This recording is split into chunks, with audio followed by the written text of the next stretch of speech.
Assalamualaikum warahmatullahi wabarakatuh. Alhamdulillahi rabbil alamin. Wassalatu wassalamu ala Rasulillah wa ala alihi wa ashabihi wa man tabi'ahum bi ihsanin ila yaumiddin. Rabbi shrah li sadri wa yassir li amri wahlul 'uqdatam min lisani yafqahu qawli wala haula wala quwata illa billahil aliyil azim. Allahumma yassir wala tu'assir wa tammim bil khair. Yang saya kasihi Al-Fadil saudara pengurusi majlis, yang saya hormati Al-Fadil Tuan Imam, ahli jawatan kuasa surau, tuan-tuan, ibu-ibu, bapa-bapa yang dirahmati Allah Subhanahu wa taala. Pertamanya marilah sama-sama kita merafakkan kesyukuran yang tinggi kepada Allah Subhanahu wa taala. Dengan limpah kurnia terdapat sama-sama pada malam yang berbahagia ini. Dan insyaAllah malam ni kita dapat sekali lagi bertemu. Sudah hampir 10 tahun saya ingat. Cuma tak sampai 1 abad lagi lah. Jadi insyaAllah. Dan surah ni mempunyai sejarah yang tersendiri.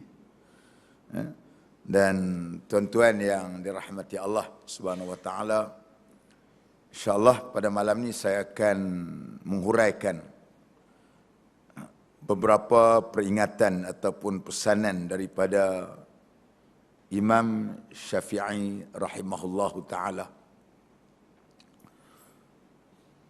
Imam Syafi'i ini imam kepada mazhab kita dan merupakan majoriti di alam Melayu ini yang menganut ataupun mengikut berpegang dengan mazhab Syafi'i.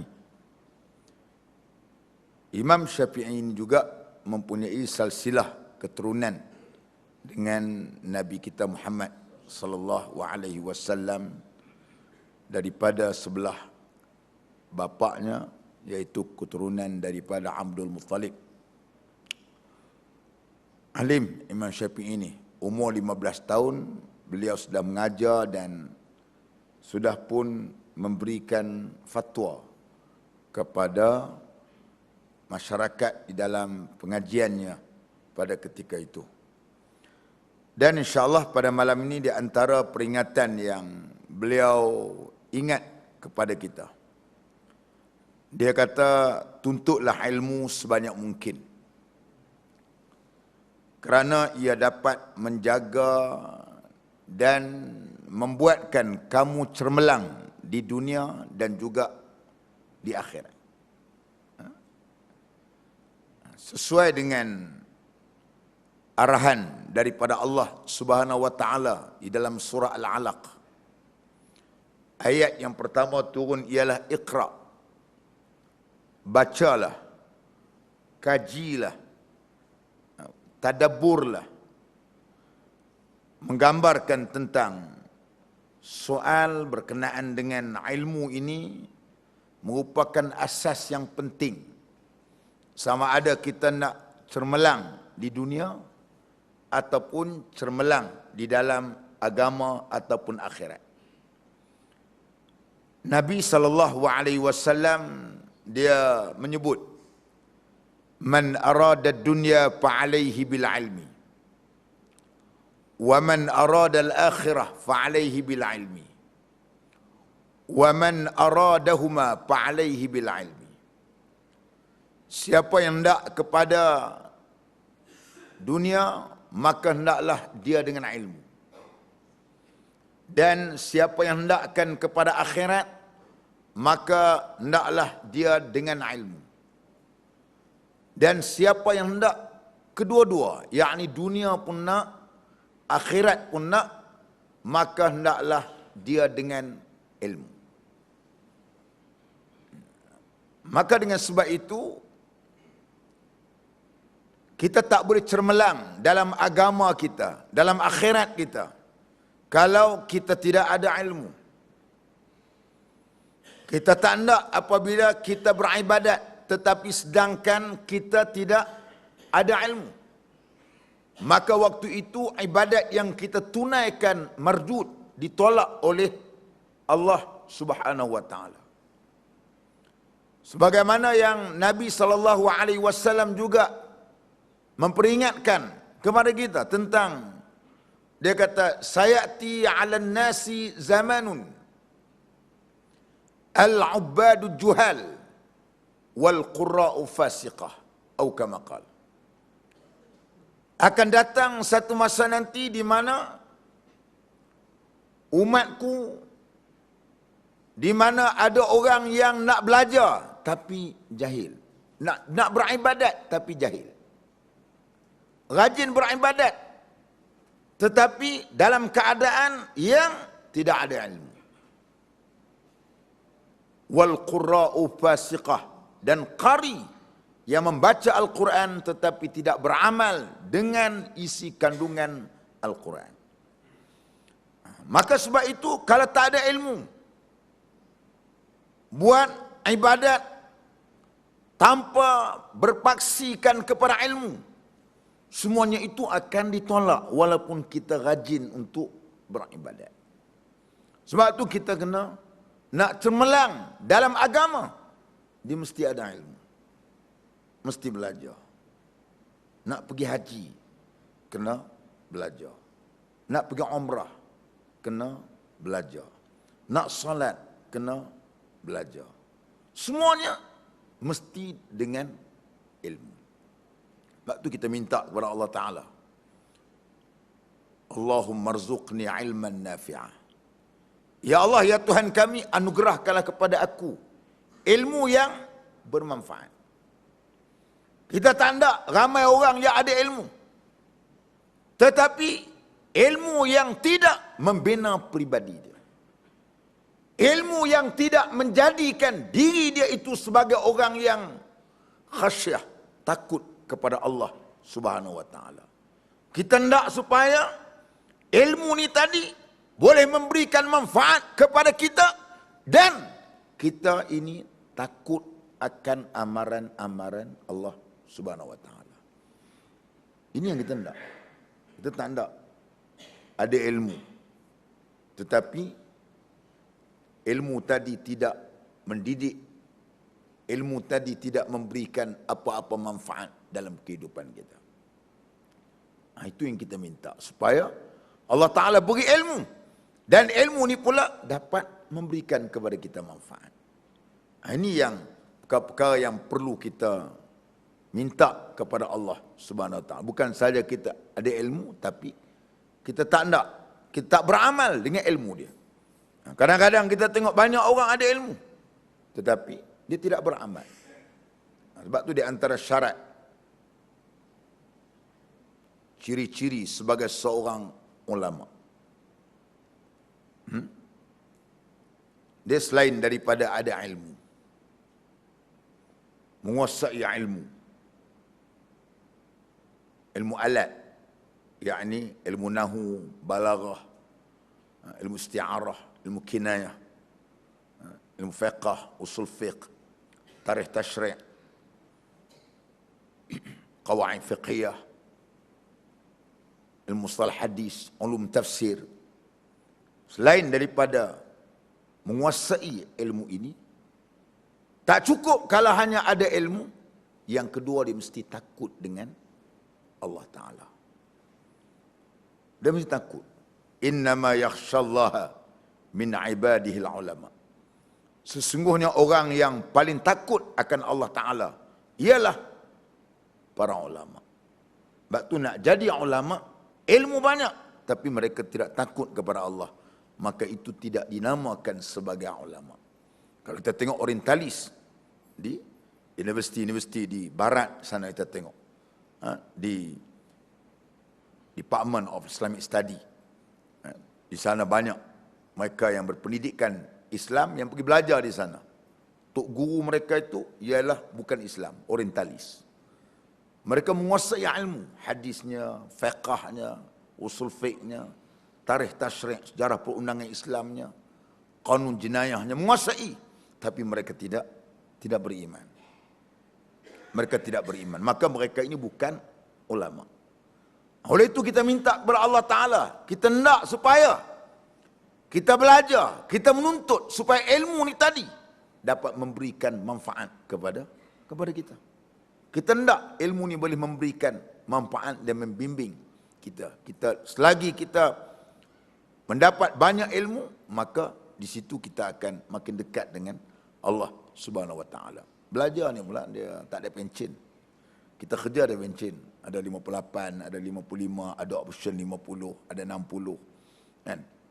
Kerja ada pencen, ngaji tak ada pencen. Kalau orang kata pasal apa tak dengan ngaji, I dah pencen. Tu orang tu kepala masuk air sikit lah. Mana ada mengaji boleh pencen. Ngaji tak, belajar tak ada pencen. Belajar, utlubul ilma minal mahdi ilal lahdi. Belajar ni daripada buayan sampai ke liang lahat. Kita berhenti belajar ni tuan-tuan, berhenti mati ya. Karena ilmu Allah Ta'ala yang kita dapat ni tuan-tuan sedikit saja. Wa ma utitum minal ilmi illa qalila, kata Allah. Apa yang diberikan kepada kamu tu sedikit sangat. Allah Ta'ala kata. Jangan duk megah, jangan duk angkuh. Jangan. Kamu yang kamu dapat tu sedikit sangat. Ilmu ni berkembang. Sebab tu para ulama, dia tidak boleh untuk setakat dia mengaji dalam kitab-kitab hak yang sedia ada saja. Kenapa? Ilmu berkembang. Macam hari ini kita lihat dalam soal, terutama dalam soal muamalat pada hari ini. Dulu kita mengaji mudah. Menyebutnya tentang syarat jual beli. Ada barang, ada penjual, ada pembeli, ada harga. Zaman hari ini mereka nak kena tahu macam mana penjualan secara online. Jadi ulama pun nak kena tahu juga apakah online, konsep online macam mana. Maknanya dia kena belajar juga. Dalam kitab fiqh lama tak jumpa benda-benda yang secara direct begitu. Kan? Tapi sudah tentulah di sana ada penyelesaian. Kerana Islam ni agama yang membawa rahmat. Islam ini ialah agama yang menyelesaikan semua benda mesti ada punya. Cumanya benda tu kita nak synchronize dengan ilmu yang sedia ada dengan yang lain. Ini yang kita nak supaya tuan-tuan semua menggambarkan tentang kita belajar. Sebab tu kita mengaji, kita belajar. Kita sering kena belajar. Kita tak boleh, kita nak kata berhenti setakat, tak boleh. Kerana ilmu berkembang. Contoh kita tengok macam ilmu IT lah kononnya. Macam hari ni. Macam zaman komputer hari ni. Komputer ni berkembang. Kadang-kadang dah, bukan dah mingguan dah, daily dah. Hari ni software baru, penemuan-penemuan. Itu menggambarkan perkembangan ilmu ni Allah Ta'ala berikan kepada manusia. Jadi manusia kena catch up, kalau tidak kita ketinggalan. Tak boleh. Artinya itu contoh ilmu yang bentuk. Sama juga dalam bentuk ilmu-ilmu yang lain. Yang kita belajar, yang kita tak boleh, kita nak katakan ilmu yang kita belajar tadi, kita nak ada had, masa tidak. Dia mesti berterusan belajar ni tadi. Dan sebab itu, apa Sayyidina Ali karamallahu wajhah menyebut, dia kata, beza antara ilmu dengan harta. Dia kata, ilmu ni, kalau kata Sayyidina Ali, kalau makin kamu guna ilmu tu semakin bertambah. Berbeza dengan harta. Harta kita guna harta tadi, dia semakin berkurang. Ilmu dia bertambah. Sebab tu kalau kita mengajar orang, ilmu bertambah. Tambah ilmu. Dia, harta ni pula makin kita guna, makin dia berkurangan. Harta, kalau bapak kita dulu tinggal tanah 10 ekar. Kita pula ada anak 10 orang. Kita tak tambah. Harap modal pak bagi ya. Anak kita boleh seka seorang. Mari cucu kita pula dulu. Dia pun harap Tok Wan dia tinggal seka. Ada pula anak 10 orang. Cucu kita pula dapat anak sekangkang kera. Harta guna makin berkurang. Ilmu tidak. Ilmu ni kita guna, dia makin bertambah. Betul? Dia bertambahnya ilmu ni melalui 2 faktor. Satu ialah kerana apa? Kita apabila kita nak mengajar orang, nak beritahu pada orang, kita terpaksa, memaksa diri kita membaca. Maka secara tak langsung ilmu ini akan bertambah. Yang kedua, ilmu ini bertambah melalui apa? Apabila orang tanya kita, kita tak faham masalah, kita tanya dengan orang lain yang lebih memahami. Secara automatik ilmu kita akan bertambah. Akan bertambah. Sebab tu para ulama menyebut, dia kata, kalau orang alim datang jumpa kamu, datang rumah kamu, kemukakan masalah agama. Kalau orang miskin datang ke rumah kamu, hidangkan kepada dia makanan. Itu beza dia. Lepas tu kita jumpa orang alim. Lepas tu saya seronok bila jumpa Tok Guru. Tok Uni Aziz, Tok Udi Hadi, Tok Harundin, Tok Ismail kamu kita jumpa. Orang alim ni seronok kita tanya masalah. Jadi cara tak langsung ilmu ini kita bertambah. Kita bertambah. Dengan sebab tu kita kata, kita guna harta, guna ilmu, ilmu ni semakin bertambah. Dia bertambah ilmu ni. Sedangkan harta kita guna kurang. Yang kedua, Sayyidina Ali kata, ilmu ini menjaga kamu. Sedangkan harta, kamu kena jaga dia. Harta kena jaga. Ilmu, dia jaga kamu. Maksud dia, kita apabila ada ilmu, dia ilmu ni, dia mendidik jaga kita. Kita tak buat benda tu pasal apa? Bukan pasal tak ada polis. Bukan pasal tak ada pejabat agama. Bukan pasal tak ada cegah maksiat. Kita tak buat benda tu. Kita tak buat benda tu pasal apa? Pasal kita ilmu kata tak boleh haram. Kan? Ilmu kata benda ni dilarang dalam agama kita. Maka dengan ilmu, kita tak buat. Sebab tu ilmu ni jaga kita. Manakala harta pula, kita kena jaga dia. Kereta kita beli, tak cukup dengan alam. Bubuh lagi kunci steering. Tak cukup kunci steering. Kunci gear. Tak cukup kunci gear. Kunci kelas. Kunci minyak. Kunci habis semua. Hilang juga. Kan? Itu hebat aman Malaysia tu. Kan? Sebab tu kita katakan tadi ialah nak menggambarkan tentang hak yang harta kita kena jaga. Menjaga harta. Rumah kita macam-macam. Tahu. Bubuh CCTV. Surau pun kita tengok. Terpaksa letak CCTV. Surau. Dulu mana dengar surau orang curi duit. Pasal apa? Dia tahu kalau curi duit surau, kemung perut. Sekarang tak ada. Dia tahu dia ambil duit surau pun tak kisah. Dia maknanya dia tak takut. Dia tak ada pasal dia tak rasa takut dah. Dulu orang takut. Orang takut dulu. Nak buat benda jahat, dia boleh curi kedai runcit, dia boleh curi bank, tapi surau masjid dia tak curi. Dia bimbang, takut itu. Artinya harta ni kita kena jaga. Ilmu jaga kita. Sebab tu tuan-tuan tengok. Kalau tuan-tuan yang mengajar di sekolah dulu, kita tengok, sama juga kalau kita mengajar sekolah, boarding school, asrama penuh dengan sekolah biasa. Dia budak-budak asrama penuh ni budak cerdik dah. Ada disiplin dia, tapi kurang sikit berbanding dengan sekolah harian. Pasal budak-budak ni budak yang memang dah selected, yang terpilih dah. Budak cerdik dah. Dia budak cerdik ni, kita beritahu sikit, dia dah faham.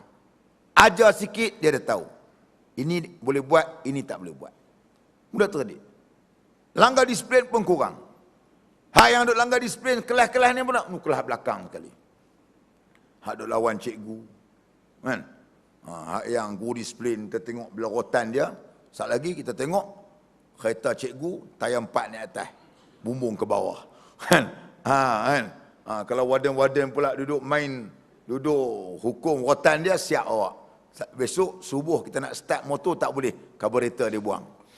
Tu budak-budak nakal dia buat tu. Hak budak cerdik dia tak buat benda-benda tu. Ada buat sedikit sangat. Sedikit sangat. Budak-budak ni kan. Kan saya kadang-kadang saya masuk kawasan sekolah, saya nak gelak tengok. Antaranya apa? Tulis. Signboard situ. Terima kasih kerana anda datang ke sekolah. Cikgu ucap terima kasih kat cikgu pasal mari sekolah.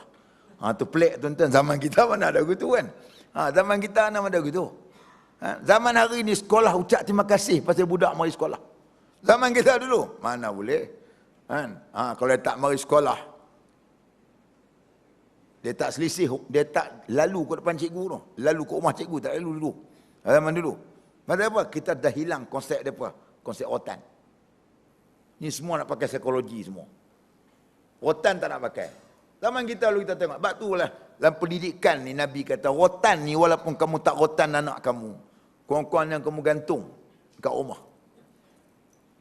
Dia ni ibarat macam orang tua-tua kata lah, nak halau pelesik tu bubuh kukunyo, kuku kelapa dekat pintu, pelesik tak masuk kan. Ni pun rotan pun sama. Dulu mana ada kita pernah dengar budak ni. Zaman-zaman kita dulu. Tak ada dengar zaman hari ni. Kan? Kes ponting sekolah teruk sebagainya. Ni kebanyakan ponting ni budak-budak nakal. Kerja sekolah tak buat, mana tak buat, hak lawan cikgu. Ini biasalah. Tapi hak yang kita sebut merupakan orang-orang yang cerdik, dia ilmu tu jaga dia. Harta, kata Sayyidina Ali, kita kena jaga dia. Yang ketiga dia kata, beza antara harta dengan ilmu. Yang ketiga dia kata, ilmu menghukum, sedangkan harta dihukum. Maksud ilmu menghukum ni, dengan ilmu kita boleh jadi qadhi atau hakim. Kita menghukum orang, pasal kita ada ilmu. Syarat nak jadi hakim mesti ada ilmu.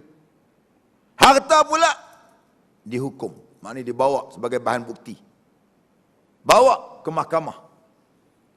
Bawa ke mahkamah. Nak jadi hakim mesti ada ilmu. Cuma Nabi sebut 3 hakim, majoriti hakim masuk neraka. Hakim, qadhi, majoriti masuk neraka. 3 hakim, 2 neraka, 1 syurga. Itu elok. Hakim yang masuk neraka apa dia? Hakim yang jatuh hukuman, dia tak ada ilmu. Dia tak ada ilmu, ini hakim masuk neraka. Dia naik pangkat sebagainya kerana dia bodek. Dia ada kabel. Bukan sekat fiber optik, trans kabel. Besar lagi. Dia naik pangkat. Akhirnya jatuh hukuman, dia tak ada ilmu. Yang kedua, hakim yang masuk neraka apa dia? Dia ada ilmu, tetapi dia buat-buat tak tahu. Dia jatuh hukuman tadi oleh kerana dia jatuh hukuman berbeza dengan ilmu yang ada kepada dia. Dia dah set dah. Dia dah set dah. Kes ni nak menangkan siapa? Sedangkanlah mahkamah, kamu tidak boleh jatuh hukuman dengan apa yang kamu tahu. Kamu jatuh hukuman berdasarkan kepada keterangan pendakwa dan juga pembelaan. Ini yang kamu mesti menjadi pendengar yang baik, dengar dua pihak, kemudian berdasar pada ilmu kamu, buat timbangan betul atau salah. Ini hakim yang masuk neraka, dia kerana dia buat begitu. Hakim yang masuk syurga ialah hakim yang dia jatuh hukuman berdasarkan kepada ilmu dan juga berdasarkan kepada keterangan-keterangan yang benar ni tadi. Sebab itu ilmu ni menghukum orang. Harta dihukum.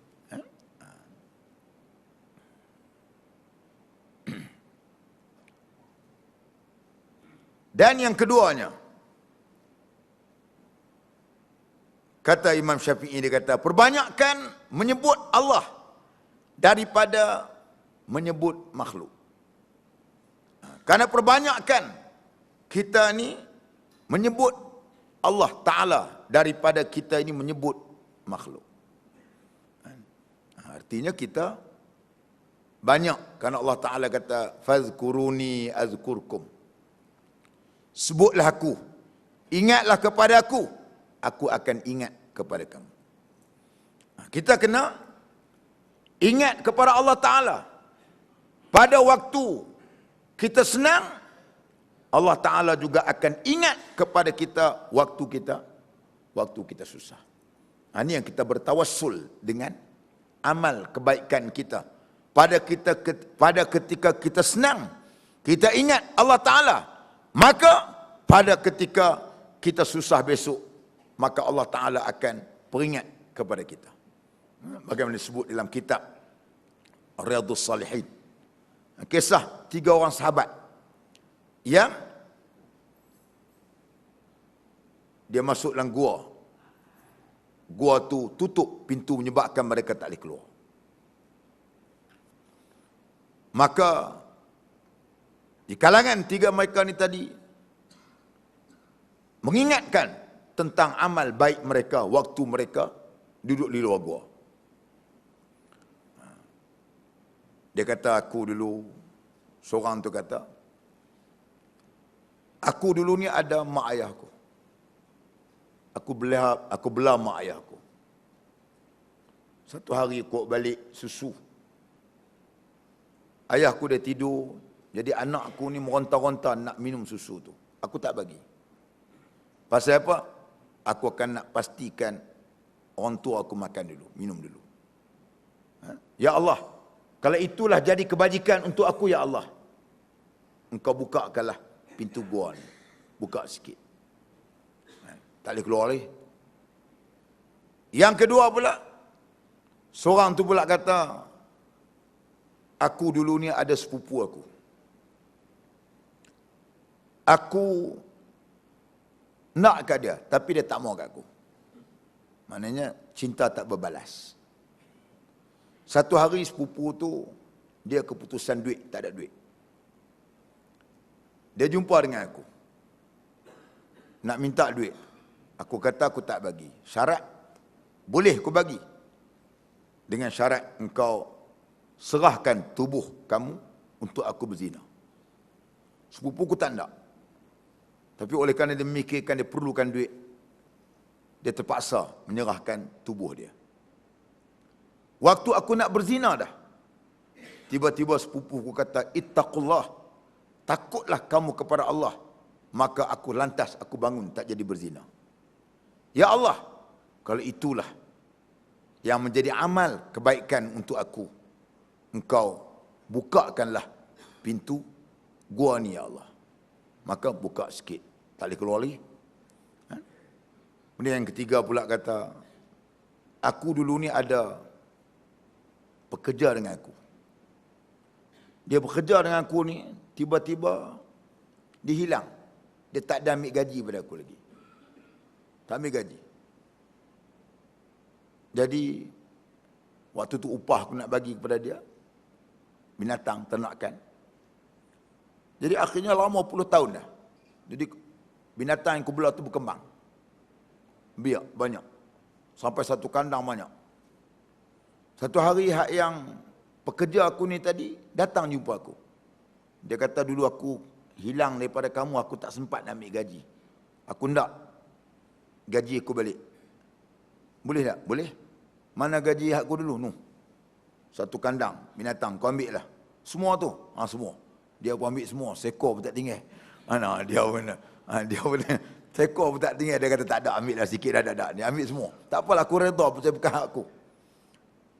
Dia kata, kalaulah ya Allah, kalau itulah amal kebaikan untuk aku, maka Engkau bukakanlah pintu gua. Mana nak sebutnya tentang itu, kita tawassul kita dengan amal kebaikan kita.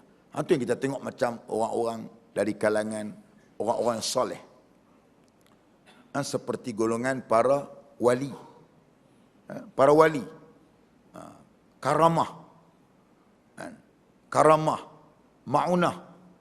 Orang yang ni mereka semuanya diberikan kepada orang soleh. Karamah, ma'unah. Ini diberikan kepada orang-orang yang baik. Benda-benda yang kita anggap miracle, benda yang luar biasa. Kita anggap benda ni dah tak boleh buat lah, tak boleh lepas benda ni. Tapi oleh kerana dengan karamah dia, dengan ma'unah dia, maka dia mendapat bantuan daripada Allah Ta'ala. Pasal apa dia dapat bantuan? Pasal dia banyak waktu dia senang dulu, dia ingat Allah Ta'ala. Jadi waktu susah, Allah Ta'ala ingat kepada dia. Masya Allah, tabarakallah. Ini benda-benda yang kita dapat lihat, tuan-tuan. Itu benda yang luar biasa, diberi pada orang baik. Ada satu lagi yang diberi pada orang jahat, seperti sihir. Sihir diberi kepada orang fasik, orang jahat. Kita belajar ilmu tu, Tuhan bagi kat kita. Tetapi ingat, apa yang kamu belajar nanti, ianya akan mendapat pembalasan daripada Allah Subhanahu Wa Taala. Sebab kamu belajar tadi ilmu-ilmu yang mengarut ni tadi, aku bagi. Tapi kamu kena ingat, kamu akan mendapat hukuman di hari akhirat nanti. Itu sihir. Sihir diberi pada orang jahat. Satu lagi ialah istidraj. Istidraj ni diberi juga kepada orang jahat. Kita yang paling takut sekali, tuan-tuan, apa di istidraj. Istidraj ni diberikan kepada orang yang jahat.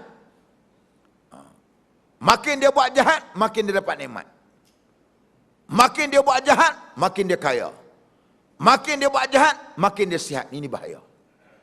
Ini yang paling kita takut sekali apabila kenanya istidraj. Kerana apa? Apabila adanya istidraj ini menyebabkan manusia itu akan bertambah jauh dengan Allah Subhanahu Wa Taala. Dia akan jauh. Kalau dia, pasal apa dia rasa apa? Tengok, aku jahat pun tak apa. Pasal apa? Tuhan banyak beri nikmat kepada aku. Banyak memberikan kepada aku, sedangkan orang baik tidak dapat. Ini yang kita tak mau, ini yang kita tak nak, tuan ya.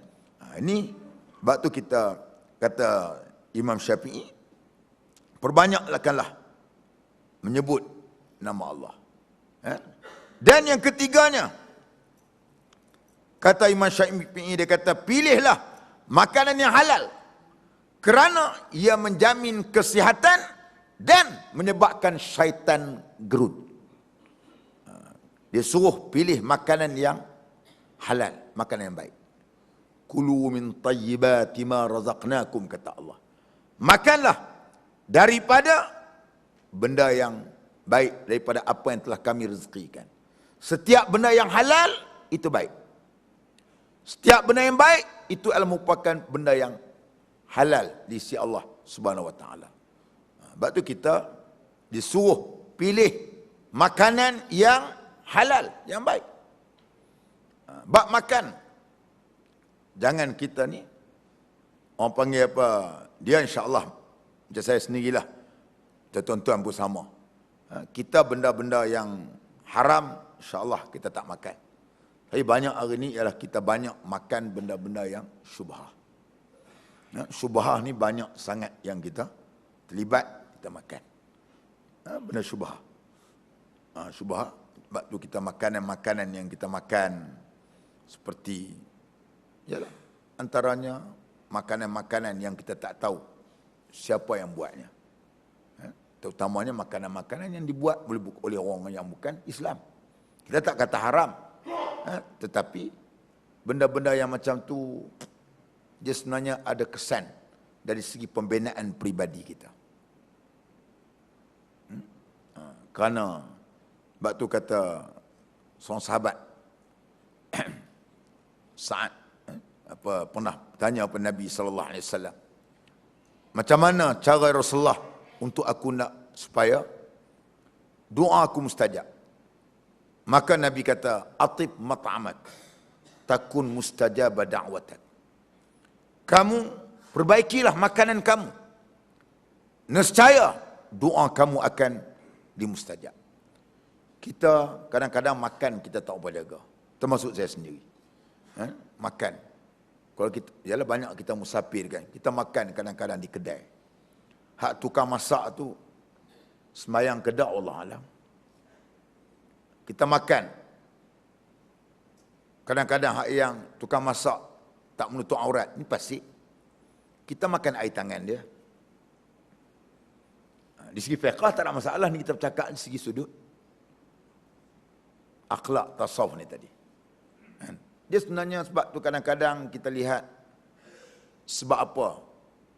Saya cukup terasa lah kita tengok.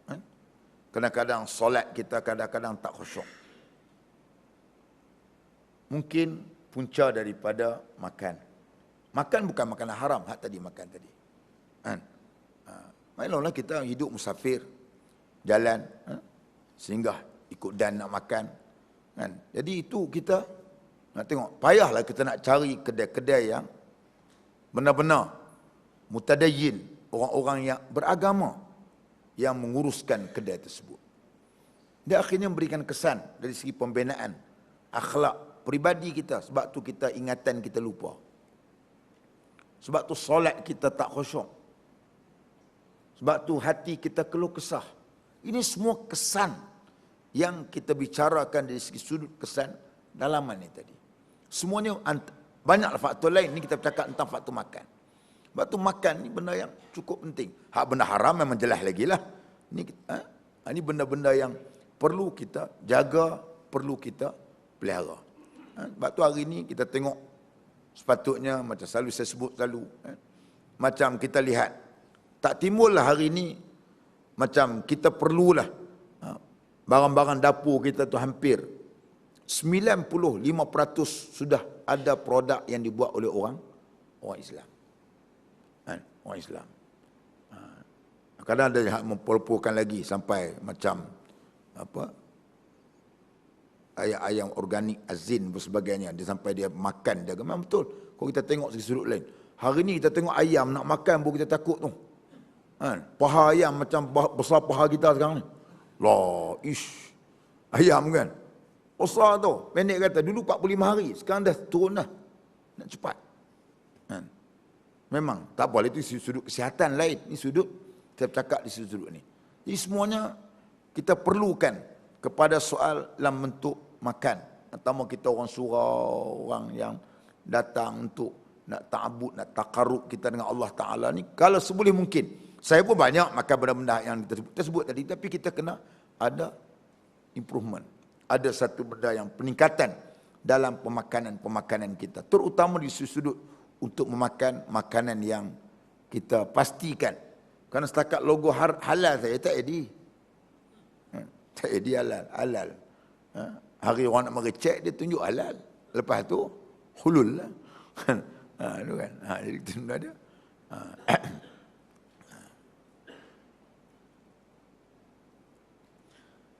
Yang keempat, sabar di dalam menghadapi musibah adalah sebesar-besar arti sabar. Bala dan musibah menunjukkan adanya perhatian dan kasih sayang Allah Ta'ala kepada kita. Sabar ni, kata Imam Ghazali ada dua. Satu, sabar di dalam kita meninggalkan maksiat. Kena sabar. Dalam meninggal maksiat, kena sabar. Yang kedua, sabar dalam melaksanakan ketaatan. Dua-dua ni perlu sabar. Sabar di dalam meninggal maksiat. Kalau kita dulu buat dah jadi satu benda edit, ketagih dah, buat benda-benda jahat. Nak tinggal benda ni, kena sabar. Baru kita tengok sebut dalam hadis yang menceritakan tentang bagaimana ada orang tu yang telah membunuh seramai 100 orang dia bunuh. 99 orang dia bunuh. Waktu dia bunuh 99 orang ada keinsapan kat dia. Dia kata, aku hendak bertaubat. Nak bertaubat. Dia jumpa dengan Pak Syekh. Dia kata, aku nak bertaubat. Aku dah insaf, aku nak bertaubat. Pak Syekh tu kata, berapa orang kau bunuh? Dah 99 orang. Dia pun ambil, banyak sangat. Kalau setakat 9 orang tu gagah kot. Ni 99 orang. Dia pun ambil pedang, perang, bagi cukup 100. Mati Pak Syekh tu. Kerana Pak Syekh ni faqih. Alim tapi tak faqih. Alim tapi tidak ada hikmah. Jumpa lagi seorang Pak Syekh orang alim. Dia kata, aku dah bunuh 100 orang. Aku nak bertaubat kepada Allah Subhanahu Wa Taala. Jadi dia pun kata, tak apalah, boleh kau taubat, tapi satu syarat dia. Syarat dia, dia kata, kamu kena keluar daripada kampung ni. Kamu tak boleh duduk kampung ni. Kalau duduk di kampung ni, kamu akan terpengaruh dengan kawan-kawan yang masih ada kampung ni. Itu nak menunjukkan kita kena hijrah tempat lain.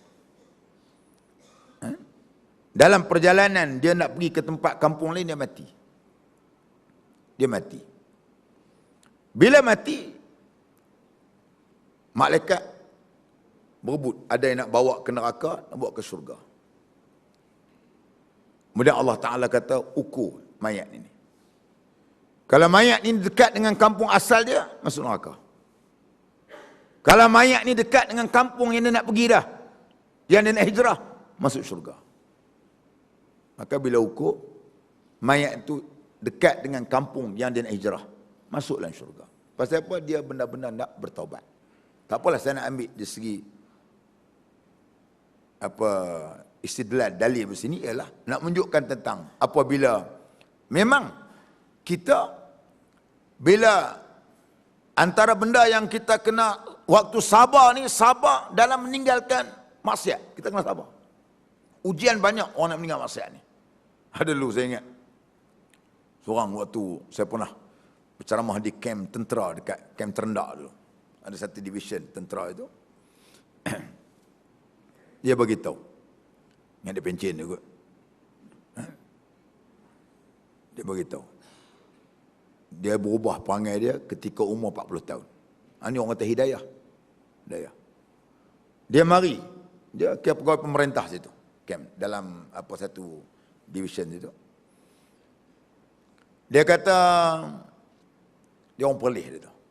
Dia kata, saya ni terfikir, kata, waktu dah berumur fikir. Kebetulan dia tu anak tunggal. Anak tunggal. Bila anak tunggal dia fikir, dia kata, aku mak ayah aku mati dah. Kalau aku ni duk perangai jahat ni. Dulu saya kira lah bergaduh dengan, dulu waktu tak ada kagat lagi ada guru agama ni. Bergaduh dia balik perempuan minum arak. Saya kira lah, cukup syarat belakang. Minum arak, kaki botol, kaki betina, kaki arak. Semua kaki belakang, tak ada tangan. Maknanya jahatnya waktu itu. Tapi tiba-tiba datang keinsapan kepada dia untuk bertaubat. Nak bertaubat. Waktu dia sampai dia kata, aku berazam 40 tahun nak berhenti. Dia berhenti sungguh. Tabiat tu. Tapi dia kata, ustaz, memang bila nak berhenti cabaran banyak, dia kata. Antaranya kawan-kawan jahat ni. Nampak warak nampak. Hak tu kita tak tahan tu. Kadang-kadang pula kita pakai kepiah putih ke ataupun hak ni pakai serban pula. Bila pergi Mekah, tak nampak kat Kelana Jaya pun naik kapal selam kot. Yang itu yang kita tak tahan dengan kawan-kawan ni pun kan. Kita nak baik dah. Tapi hak yang jahat tu banyak. Hak duduk menyakat tu banyak, jahat tu. Oleh itu dia kata, memang betul, dia kata, ustaz kena sabar banyak. Betul lah ustaz. Dalam kita nak buat baik ni kita kena sabar. Dalam meninggal jahat. Kalau fikir tak sabar benda tu, kita balik perangai lama lah ustaz, dia kata. Betul? Satu. Yang keduanya, Imam Ghazali kata, sabar di dalam buat baik. Kena sabar. Kena sabar. Macam kita duduk kuliah maghrib ni. 45 minit sejam. Memang kena sabar. Penantian satu penyiksaan. Memang. Kena sabar. Kalau tak sabar, kita tak mari kuliah ni. Kita duduk depan televisyen daripada pukul 8 hingga 12 malam. Tak terasa. Tuan-tuan habis kopi tu 3-4 tekor. Bersembang dekat kedai. Bersembang dekat kedai Taqwa ke kedai Uzaifah ke kedai mana. Kedai-kedai Kok Said ke restoran Said. Duduk beda 3-4 jam. Lepas teh tarik, teh pudina. Lepas teh pudina. Macam-macam lah makan. 4-5 jam. Tak ada masalah. Tapi mari kuliah. Maghrib sejam. Bila ustaz nak berhenti ni. Memang kena sabar. Dalam kita nak buat baik, kena sabar. Ada dua kesabaran tadi. Sebab tu kata, Imam Syafi'i dia kata, sabarlah menghadapi musibah. Itu sabar yang paling baik. Kerana apa? Kata dia, apabila musibah yang berlaku itu menandakan Allah Subhanahu Wa Taala kasih kepada dia. Kita kena ingat, sebab tu kita orang beriman. Kita bukan nak minta musibah bala, tidak. Tapi kalau orang beriman ditimpanya satu musibah sebagainya, itu merupakan untuk nak kifarat dosa dia. Dosa-dosa kecil tu. Sebab tu kita tengok kadang-kadang orang-orang baik-baik dia sakit. Dia sakit tu Allah Ta'ala untuk nak buang sakit, nak buang dosa-dosa yang kecil-kecil kat badan dia, kat diri dia. Kadang-kadang lama sakit. Pasal apa? Nak buang rawasik, karat hak yang jahat-jahat tu tadi, nak buang daripada diri dia. Nak buang diri dia. Maka itu menandakan dia memang kadang-kadang Allah Ta'ala timpa musibah, ada kebaikan. Ada kebaikan. Ada kebaikan. Seorang tu saya jumpa. Dia dulu kira tahap jutawan lah. Jadi penjual kereta Yuska dekat Kuala Lumpur. Jutawan dulu. Dulu tahap jutawan. Sekarang tak ketahuan.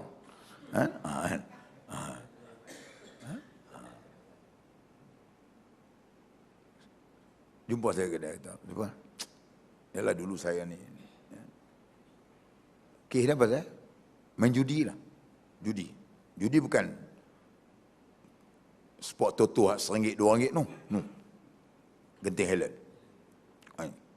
Saya tanya dia, macam mana judi Genting Helen tu main? Oh, dia kata ustaz, masuk situ tak tahu siang malam. Lampu cerah manjang. Lampu cerah manjang. Cerah. Bila main sekali tikam kena. Patutnya kena balik tunggu lagi.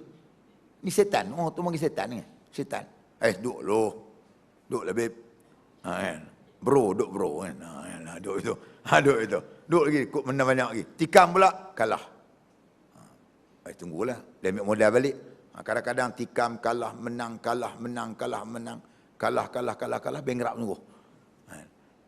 Tapi dia kata ustaz memang ada hikmah. Kalau tidak saya pun tak kenal ustaz. Itu hikmah dia. Kawan-kawan saya yang kaya-kaya ni tak kena etika semayang. Saya dulu waktu saya kaya tak ada semayang bedak. Itu kata kadang-kadang musibah itu menandakan Tuhan sayang kepada kita. Kita bukan orang-orang yang tak beriman. Orang tak beriman dia ada masalah bunuh diri. Tak betul. Kerana kita ni kena ingat Nabi SAW. Dia tak nak solat orang yang bunuh diri. Tapi bukan berarti orang bunuh diri tak kena semayang, kena semayang. Kita wajib jenazah dia kena semayang. Tapi Nabi tak mau semayang. Nabi tak mau beri penghormatan kepada orang yang bunuh diri. Bunuh diri. Kena semayang, tapi Nabi tak mau semayang. Orang sahabat lain semayang. Tak boleh semayang. Nak menggambarkan tentang benda-benda yang berkaitan dengan itu. Batu kita, orang beriman bila timpa musibah, kita anggaplah mungkin Allah Ta'ala sayang pada kita. Kita pun sama kadang-kadang kan. Kita berjalan-jalan tersepak batu. Kita kena cek balik. Tadi ada benda tak betul dengan kita tadi. Mesti ada benda tak betul. Dengan isteri kita, dengan jiran kita, dengan anak kita, dengan kawan pejabat kan. Mesti ada benda tak betul. Kita istighfar. Untuk pasal apa? Ada benda yang Allah Subhanahu Wa Taala dia balas cash kepada kita. Tunai kepada kita dalam sudut penjatuh. Ini yang kita katakan tadi nak menggambarkan, nak memberikan kepada kita satu gambaran tentang dia kata bila sabar yang paling tinggi sekali ialah sabar dalam menghadapi musibah daripada apa yang menimpa musibah terhadap kita.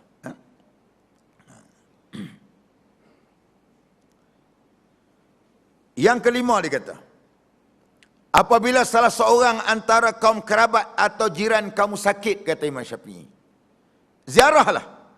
Kerana ziarahnya itu akan disaksikan oleh malaikat dan dicintai oleh Allah Ta'ala. Kita orang sakit ni, orang sakit. Memang apabila kita ziarah dia tu, dia 70% ubat dia, orang mari tengok dia. Tu ubat selain daripada makan ubat juga lah. Dua harap orang ziarah, ubat tak makan tak dia kan. Maknanya psikologi. Psikologi itu. Kan? Ekologi. Betul. Bila kita ziarah dia tu kadang-kadang dia tak larat bagian dia cergas. Bila tengok kita. Bila tengok kita tu dia cergas. Tengok kita. Mana ringankan tulang. Dan datang kita dalam ziarah orang-orang yang sakit. Kerana itu merupakan satu perkara yang menggembirakan dia. Idkhalus surur. Memasukkan perasaan gembira kepada pesakit itu tadi. Sakit tadi. Ini amalan kerja yang cukup baik untuk kita lakukan. Sebab tu kita datang untuk ziarah dia. Ziarah dia. Satu benda yang cukup baik untuk kita pergi ziarah dia. Macam kami, macam wakil rakyat kampung-kampung tu, memanglah. Dia, wakil rakyat kampung ni, dia orang panggil wakil rakyat KBSM. Kahwin, bersalin, sakit, mati. Pekan tak apa, kampung tak boleh. Hang cakap pandai dekat parlimen, kenduri hang tak pergi, dia tak boleh. Dia kut mana pun kena pergi juga. Saya kalau ada 14 kenduri, 14 kena pergi. 14, kadang sampai maghrib. Kadang tak cukup maghrib, malam pun kita kena pergi. Janji dia nak tengok muka kita. Tu jenis orang Melayu. Hak kampung lah. Shah Alam okey lah. Tak masalah. Itu macam style tu. Sebab itu kan. Dia kena tengok. 14 lagi. Tak makan pun kita pergi bersalam. Cukup lagi jumpa orang kampung. Tapi kebaikan ni bagus juga. Itulah masa kita nak jumpa orang pun. Kita nak jumpa orang kampung di situ. Masa dia kita, orang Melayu kita, kampung-kampung dia, rumah dia jauh. Kalau kenduri itu dia ada semua. Kita mari kampung untuk kenduri, sebulan tak mari pun okey lah. Dia pula kadang-kadang, dia nak suruh mari rumah dia tiap hari. Jenis orang kampung ni pun, tiap hari. Kalau kita nak cakap lawyer buruk kat dia, kalau nak suruh mari tiap hari, kena jadi wakil rakyat, suruh wakil rakyat tu jual ikan. Tiap-tiap hari mari rumah kita kan. Tapi tak boleh dia marah lagu tu. Tak boleh, memang sifat dia tu. Tak boleh. Mari. Sakit ni kita pergi ziarah kan. Kan nak pergi tengok ziarah kan. Ada sikit sebanyak kita bagi. Mana itu dia kena buat gitu. Selain daripada kita dapat sunnah, selain mengikat silaturahim. Dengan memang betul bila kita pergi, dia punya kekuatan psikologi dia tinggi sebenarnya. Dia pun segar elok kan datang kan. Gitu kan. Jadi benda yang kita katakan tadi ialah dalam konteks kita ziarah begitu. Yang keenam, kata Imam Syafi'i, dia kata, marah adalah salah satu daripada panah syaitan. Marah ni panah syaitan yang mengandungi racun. Yang mengandungi racun. Oleh itu hindarkanlah supaya dapat menewaskan syaitan dan bala tenteranya. Maknanya marah itu merupakan min sahmi syaitan. Maknanya daripada panah syaitan. Marah. Sebab tu disebut al-ghadab, nadam. Marah ini berakhir dengan menyesal. Kita pun sama. Kadang-kadang kita marah ke isteri kita, anak kita melampau. Lepas tu kita mari jalan. Masa menyesal apa yang kita cakap tadi. Tak sepatutnya. Memang menyesal lepas tu. Sebab tu ini, waktu kita marah tu sebenarnya syaitan. Syaitan. Kata tu. Sebab tu di dalam Islam, kaedah kita nak marah. Macam orang nak bercerai. Makruh. Cerai itu ditalak 3 terus. Makruh. Sah, tapi makruh. Kan? Kenapa? Sebab tu dia talak ni untuk nak memberikan, satu orang panggil, untuk nak memberikan supaya pengajaran kepada isteri dan juga suami. Itu tujuan dia. Suami, isteri atau suami. Supaya tengok keadaan dia, kan? Supaya fikir balik, suami pun rasa payah, isteri tak ada, isteri pun rasa payah, suami tak ada, itu maksud dia. So mikir balik, dia beri waktu iddahnya, salah satu quruk 3 kali suci. Itu semuanya pasal apa? Nak suruh mikir. Nak suruh mikir. Kerana abghadul halal ila Allah at-talaq. Benda yang Allah Ta'ala marah tapi halal, cerai. Cerai jalan penyelesaian. Marah macam mana pun, bukan begitu. Sebab tu, kita waktu kita marah, sebagainya kita tak boleh. Kita kena ingat, itu merupakan panah daripada panah syaitan. Panah syaitan. Sebab tu dia ajar waktu kita marah, waktu kita berdiri, kita duduk. Agak tak boleh sangat, kita pergi ambil uduk. Maknanya waktu tu untuk memadamkan cahaya kemarahan tadi. Marahan tadi. Yang ketujuh, kasihanilah anak yatim. Kerana Nabi SAW tergolong sebagai anak yatim. Maknanya Imam Syafi'i kata, dia suruh kita ni sayang anak yatim. Lepas tu Nabi sebut, ana wakafilul yatim. Aku dengan orang jaga anak yatim di akhirat ni macam jari tengah dengan jari tunjuk. Sebab tu orang jaga anak yatim ni saya hormat. Sebab tu kena sabar. Anak yatim ni ialah anak yang kematian bapa. Tu anak yatim. Belum baligh. Bukan kematian mak, kematian bapa. Belum baligh. Itu anak yatim. Anak yatim ni anak yang kematian bapa. Anak tu pula belum baligh. Macam kita ni yang mak bapak kita sudah meninggal. Kita sudah dewasa besar. Itu bukan anak yatim, itu anak rais yatim. Itu lain sikit tu. Lain. Itu yang termasuk dalam golongan akul mal yatim, makan harta anak yatim ni salah satu daripada dosa besar. Bila makan tu dosa besar, orang yang memelihara anak yatim ni pahala besar. Kerana memang kita nak jaga anak yatim ni kena sabar banyak. Macam tuan-tuan semua yang kadang-kadang kematian ayah, tok jaga. Memang betul. Anak yatim ni dia excited. Dia nak supaya kita perhatian, dia nak supaya kita berat pada dia. Dia kasih sayang tu tak ada. Dia nak belayan dia. Memang perlu kepada kesabaran yang tinggi. Sebab tu kalau anak yatim, duduk dengan mak dia jaga baik sebagainya, sampai pandai, maknanya kita respect lah ibu tadi. Memang payah nak jadi anak. Pada mak dengan anak ni tak takut dengan mak. Kalau anak tu jadi anak yang soleh, yang baik, yang dengar cakap, Masya Allah, itu cukup baik. Anak menggambar. Sebab tu kata Imam Syafi'i ialah, dia kata, perbaikilah, maknanya jagalah anak yatim ni tadi. Anak yatim. Anak yatim ni dia tak termasuk asnaf zakat. Anak yatim ni. Tapi kalau anak yatim tu susah, masuk miskin lah. Kerana ada anak yatim yang kaya. Yang kaya. Pak dia tinggal pencen, pak dia tinggal harta banyak kan. Maka dia nak masuk miskin tidaklah. Kalau dia nak masuk dia sebagai pelajar, tak apalah dia masuk sebagai Ibn Sabil. Fisabilillah. Dia masuk miskin kalau dia miskin. Tapi bukan atas asas. Gitu. Nak menunjukkan tentang mulianya. Nabi SAW dia umur 2 bulan, ayah dia meninggal.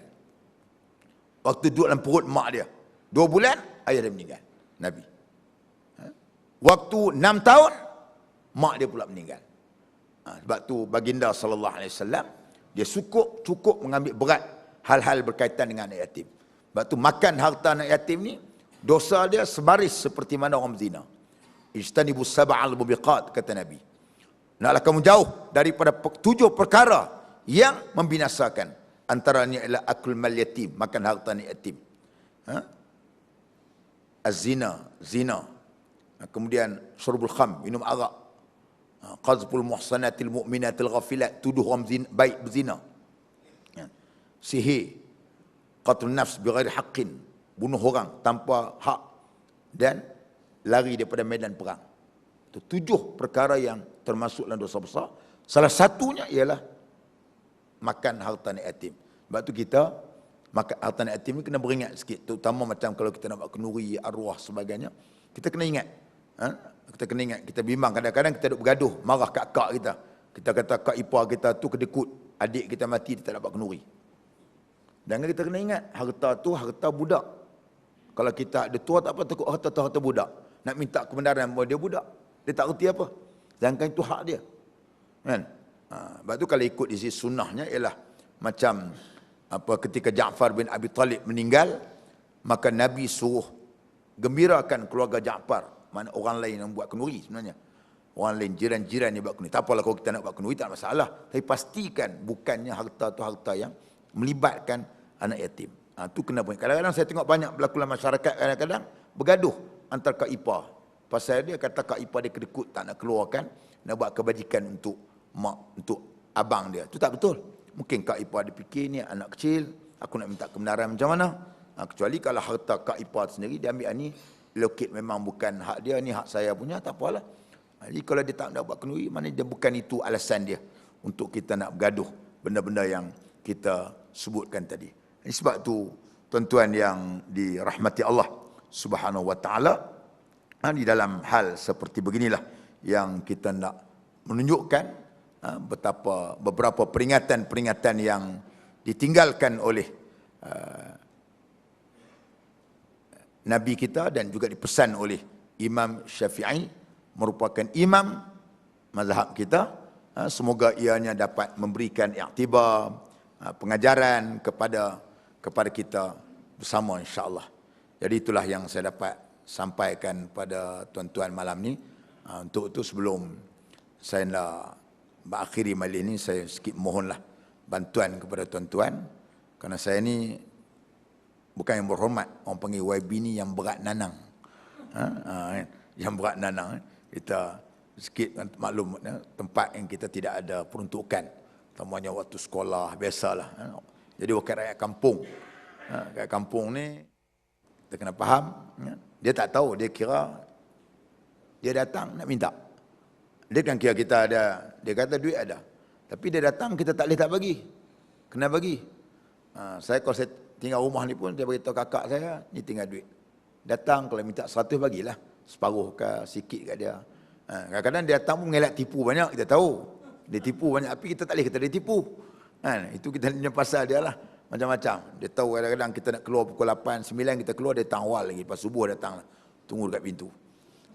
Itu ada setengah datang, seorang datang baru ni, dia datang, dia tak nak, dia yuran tak boleh bayar, dia kata berapa, dia kata sangkut dekat apa 1,200, dia kata. Allah kata apa, dia kata boleh saya bayar sikit. Apa tengok, kata waktu dia bawa keluar kad dia, kad OKU. Saya ingat kad OKU biasa, tengok-tengok tulis tu sakit mental. Allah kata, dia mari rumah kita duduk kat dapur ni. Tak apa. Okey, saya nak suruh balik cepat, takut dia mengamuk. Dia kata dia berserabut, tak boleh tidur banyak malam ni. Takut sekali lagi dia ambil pisau ke pelik lagi. Tak apa, saya bagi awak nak balik lah. Selesai masalah. Anak awak. Kadang-kadang hak gila pun ada, hak gila sungguh pun ada, hak buat gila pun ada. Jadi kita kena sabar lah menghadapi benda-benda gitu. Jadi ada orang tanya saya, Ustaz, jadi YB dengan pensyarah mana seronok? Tentulah pensyarah. Pensyarah kita tak ada fikir masalah apa. Kita fikir kita dengan dunia kita, nota kita kan. Tapi YB tak boleh. Kalau masuk kedai, kalau tak ada RM100, kita tak masuk. Kita belanja semua satu kedai. Tak boleh belanja seorang-seorang. Ataupun kita belanja, kita keluar, kita tengok ke dinding. Nanti orang kata wakil rakyat dinding pula. Orang kata, tak boleh. Ada kata wakil dekut. Tak boleh kan. Jadi kita tak boleh. Kadang-kadang jadi YB ni puasa pun dia tak boleh puasa dah. Puasa sunat. Takut orang kata ada setengah panggil. Kata, padahal kawan tu puasa sungguh. Tak boleh saya puasa ke ni. Akhirnya orang gelar tu, wakil rakyat puasa. Dia kira puasa, dia tak lakukan. Jadi macam-macam. Ini karena masyarakat yang kita kena educate lah, maksudnya kena educate. Dia tak faham masalah. Padahal tugas kita ni ialah untuk buat dasar kita sebagai legislatif. Untuk buat dasar, bincang buat enactment sini sebagainya. Tapi tak, dia tetap juga kita ni sebagai pegawai masyarakat dia. Pasalah kita ini yang telah peninggalan lama yang dibuat oleh hadu ada tu. Ini masalahnya. Ini yang kita terpaksa lakukan. Buat sekali terbaik. Tapi setakat ini alhamdulillah boleh kita buat. Tapi kalau kita nak fikir rasa tu, kesenangan dunia tu tak ada. Cuma kita ingat, saya ingat ni lah, bagi tahu kat isteri saya, kita ingat ibadah lah. Ingat nak tolong orang, nak bantu orang. Kita pun qiyamul lail pun kurang. Buat sunat pun kurang. Arak-arak yang ni ikut nak padam api neraka kita. Itu saja boleh buat.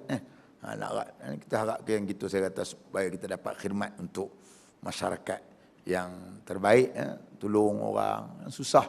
Kadang minta apa zinc. Ni saya nak kena beli zinc, banyak-banyak simpan kat rumah tu. Simpan kat rumah zinc. Ada, kita bawa pergi unit amal, pergi yang tolong. Pergi paku-paku. Simpan. Pasal buat dinas kampung, kita tak ada bajet. Kadang-kadang saya pergi jabat tanah. Jabat tanah, pernah saya pergi jabat tanah tu. Patutnya wakil rakyat layan, wakil rakyat lah. Hari pelanggan, teman yang tengok.